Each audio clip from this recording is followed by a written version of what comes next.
Hello' guys, আজি মই আপোনালোকৰ মাজত আকৌ নতুন এটা ভিডিঅ' লৈ আহিছো।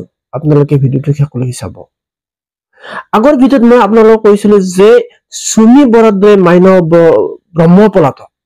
গতিকে মাইনাও ব্ৰহ্ম অনলাইন ট্ৰেডিঙৰ জৰিয়তে কোটি টকা আত্মসাৎ কৰি পলাতক হৈ আছে বা অন্তৰ্ধান হৈ আছে। যে তেওঁ যে অনলাইন ট্ৰেডিং, এই অনলাইন ট্ৰেডিং তেওঁ কোনে সহযোগ কৰিছিলে আৰু তেওঁৰ লগত কোন আছিলে, এই বিতং তথ্যখিনি মই আপোনালোকৰ মাজত লৈ আহিছো। আপোনালোকে শেষলৈকে চাব। আৰু যিসকলে ৰবিন ব্লগ আজি প্ৰথম চাইছে তেওঁলোকে প্ৰথমে ছাবস্ক্ৰাইব কৰি ল'ব, তাৰপিছত শেষলৈকে চাব। ভাল লাগিলে লাইক আৰু কমেন্ট বক্সত যাই কমেন্ট এটা দিব। তেন্তে আহক আমি মাইনাও ব্ৰহ্মৰ 100 কোটি টকা ক'ত অন্তৰ্ধান হৈ আছে আৰু ক'ত লুকাই আছে আৰু তেওঁক কোনে সহায় কৰিছিলে আৰু তেওঁৰ সহযোগী কোন, আমি ভিডিঅ'টো চাওঁ। ক'ত হেৰাল মচলপুৰৰ প্ৰপঞ্চক মাইনাও ব্ৰহ্ম? পলাতক মাইনাও ব্ৰহ্মৰ সহযোগী দীপঙ্কৰ ভট্ট। মাইনাওৰ সৈতে মিলি প্ৰপঞ্চনৰ জাল পেলাইছিল দীপঙ্কৰে। এইটো প্ৰপঞ্চক দীপঙ্কৰ ভট্ট, মচলপুৰৰ প্ৰপঞ্চক চক্ৰৰ খলনায়িকা মাইনাওৰ সহযোগী দীপঙ্কৰ। মচলপুৰৰ ICIC বেংকৰ কৰ্মৰত অৱস্থাতে মাইনাও ব্ৰহ্মৰ সৈতে চিনাকি হৈছিল আৰু প্ৰপঞ্চনাৰ এখন বৃহৎ জাল পেলাইছিল মচলপুৰ অঞ্চলত। মাইনাও আৰু দীপঙ্কৰৰ এই জালত বন্দী হৈছিল মচলপুৰ অঞ্চলৰ সহজ সৰল ৰাইজ। আৰু এই জালত পৰি কোটি কোটি টকা জমা ৰাখিছিল গ্ৰাহকসকলে মাইনাও ব্ৰহ্মৰ ওচৰত। মাইনাও ব্ৰহ্মৰ প্ৰপঞ্চনাৰ বাতৰি প্ৰচাৰ হোৱাৰ লগে লগে এইবাৰ পলায়ন কৰিছে প্ৰপঞ্চক দীপঙ্কৰ ভট্টই। মহাপ্ৰপঞ্চক দীপঙ্কৰ ভট্টৰ বিলাসী জীৱনৰ কথা প্ৰকাশ কৰিলে ভুক্তভোগীয়ে। দীপঙ্কৰ ভট্টৰ আছে বিলাসী বাহন আৰু অট্টালিকা।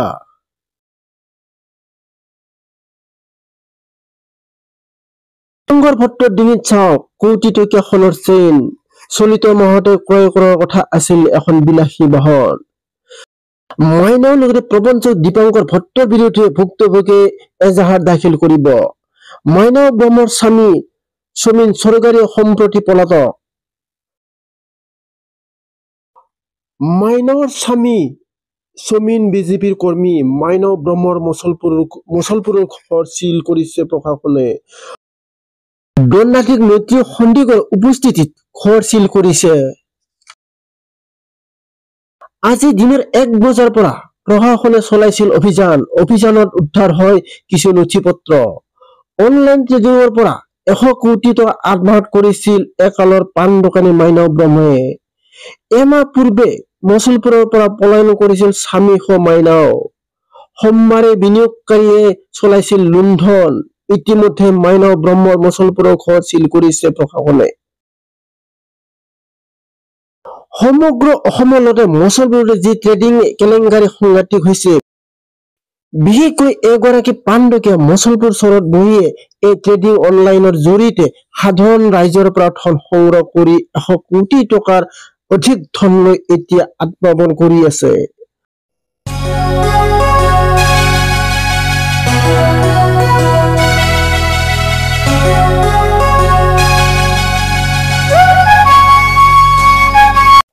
সম্প্ৰতি যিসকল বিনিয়োগকাৰীয়ে সকলে প্ৰাপ্ত ধন নাপায় মচলপুৰ আৰক্ষীৰ ওচৰত চপাৰ লগে লগে এতিয়া সকলো কথা পোহৰলৈ আহিছে।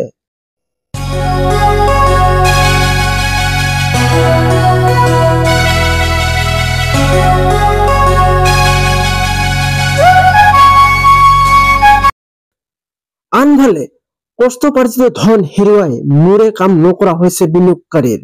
সোমবাৰে নিশা খঙৰ ভমকত মাইনাও ব্ৰহ্মৰ ঘৰৰ তলা ভাঙি লুটপাট কৰে একাংশ বিনিয়োগকাৰীয়ে।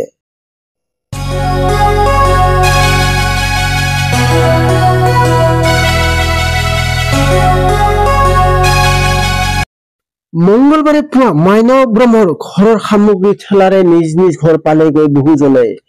এই খবৰ পাই দণ্ডাধীশৰ সৈতে মাইনাওৰ ঘৰত উপস্থিত হল মছলপুৰ আৰক্ষী।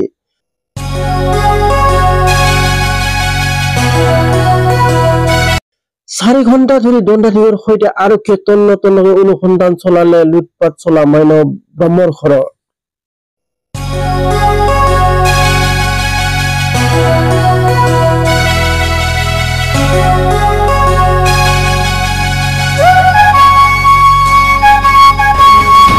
কিছুমান নথিপত্ৰ পোৱা গৈছে, যোনখিনি চিজ কৰা গৈছে, আৰু এতিয়া গোটেই কম্পাউণ্ডটো গোটেইখিনি আমি চিল কৰি দিছোঁ।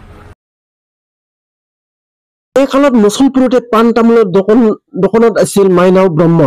তীৰৰ বুকিং হিচাপে এক্সট্ৰা ইনকাম আছিল মাইনৱ ব্ৰহ্মৰ। আৰু 2 টকামান ঘটি পেলাই পাণ তামোলৰ দোকানতে বটলত ভৰাই অবৈধভাৱে পেট্ৰল ডিজেল বিক্ৰী কৰিছিল মাইনৱ ব্ৰহ্ম। এনে ব্যৱসায় সমান্তৰালকৈ 8 বছৰ আগৰ পৰা ট্ৰেডিং আৰু বিনিয়োগৰ যোগেদি হাজাৰ হাজাৰ লোকৰ পৰা 100 কোটি টকা সংগ্ৰহ কৰিছিল মাইনৱ ব্ৰহ্মই। হাতে হাতে বান্দলে টকা লৈ মাইনৱে বিনিয়োগকাৰীৰ হাতত তুলি দিছিল ব্লেংক চেক আৰু দলিল।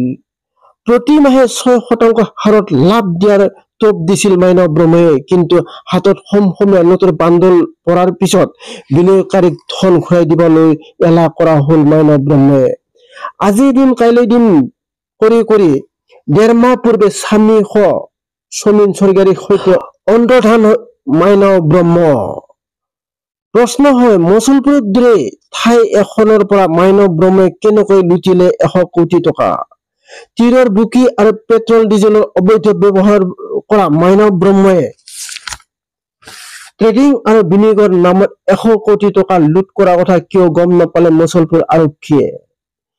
ইমানৰ পাছত মছলপুৰ আৰক্ষীয়ে মাইনৱ ব্ৰহ্মক কাৰায়ত্ব কৰাৰ আশা এৰি দিছে ভুক্তভোগীয়ে। ৰাইজে আইন হাতত তুলি লৈছে একাংশ বিনিয়োগকাৰীয়ে। স্মাৰ্ট অসম পুলিচে প্ৰবঞ্চক কেইজনক বিচাৰি গ্ৰেপ্তাৰ কৰি উচিত শাস্তি বিহাব পাৰিবনে?